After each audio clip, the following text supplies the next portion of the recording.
Hey, so hello people, welcome back. I'm going to be working on the Focus today.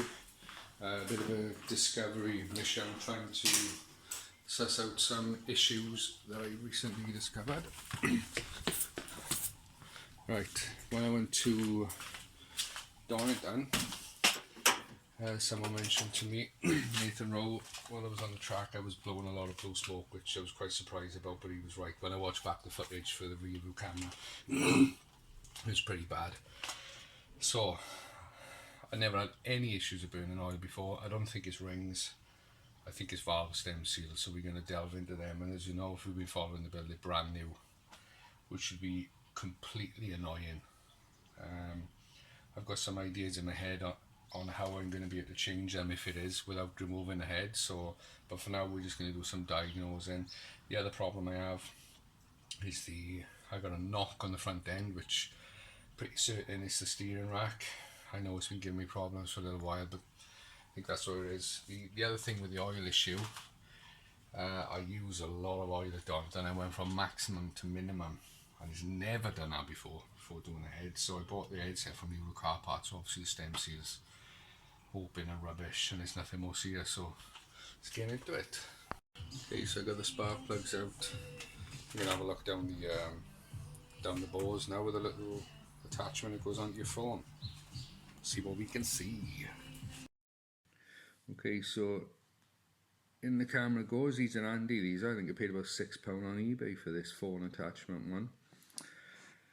Right, so just looking now as I turn around, we can see the pockets of the in the pistons for the valves. These are just for the inlet. We can see some evidence of oil for the stem seals. It's been standing for a few days, so a lot of it has dried and worked its way out. But if you just look now at the bottom of the screen, you can see a slight mark on the piston coming in. And as I roll across, ignore the big mark in the middle there, but just look at the bottom now, you can see another semicircle mark. So that's a classic sign of, as before, I got valve contact on the exhaust valve. So there you can see it clearly. Last time when I made my video before, you'll know I got the timing wrong. I had valve contact on the inlet. This is the exhaust, and that in the middle there is just a scratch from where the scope camera scratched the surface. That's nothing to worry about. So it's not good news, unfortunately. Right, so the leaking stem seals is not a surprise to me. I expect that anyway, but what is a surprise is the valve contact. Last time when I had it, it was the intake valves. That was because I had the timing out, the timing belt out the top. This time it's a little bit different. This is the exhaust valves, and the reason for that is because I've retarded the exhaust vertical pull. You can't see it now. I've gone to a full 8 degrees, which is, I suppose, bordering on the maximum, but with the skim as well, obviously it hasn't worked. So what I'm going to do is dial that back. I got to do the stem seals, and then I'll dial back the retard on the cam. The retard will dial back the retard. So it's never-ending project, this one, isn't it? One step forward, 10 back. But there you are. We're going to get it done. Next thing I got to do now is diagnose my knocking noise, which I think is the rack. So I'm going to put the plugs back in. I'm going to switch off to that for now because I'm not doing any repairs today. Today's diagnostic day. On to the next. So I've decided, actually, just before we go any further, I'm going to dig out the compression tester just to make sure that none of the valves are bent. I mean, the engine still runs like a freight train. It was amazing at Donington, so I don't think there's any valve damage, but we're going to check before we proceed.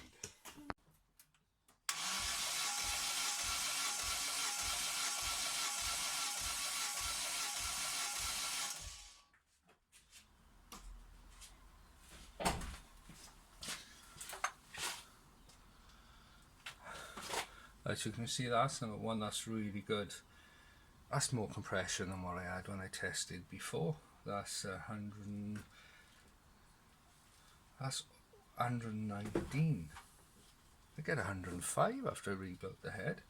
I got the engine really hot now, so that could make a difference. So 119, number one.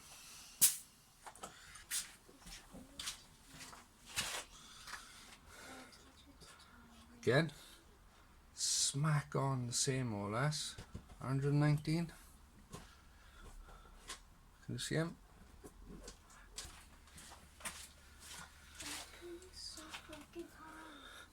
Right, so number 3. Exactly the same again. Smack on. That's perfectly consistent compression. Okay. We're a tad low there. We're about 110, 111. A little bit down on number 4.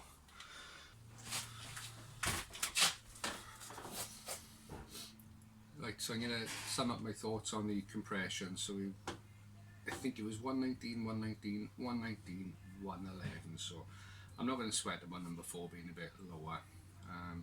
You should be looking for 10% variation. So 10% of 119 is 11.9 when I worked it out. So that would mean anything lower than 107 you'd be concerned.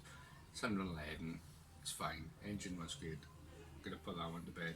Gonna solve the issue with the exhaust valves hitting by, like I said, adjusting the cam and vernier. So I am gonna switch off to that finally now. I'm gonna think there's nothing more I can do about that for now. Let's get on to the knocking issue. Okay, so the steering knock I've tracked down to the steering rack. Can you hear it? I don't know if you can see it. If you look there, I've got sideways play on the shaft. There's no play in and out, it's play, oops sorry, I'm moving off that camera. There's play in this direction. I'm not sure if an end bush has worn away or is missing there and is causing the play. If we were to apply pressure in there, I did with some plastic, and then it doesn't knock. So there you are. There's my steering wheel shaking assistant.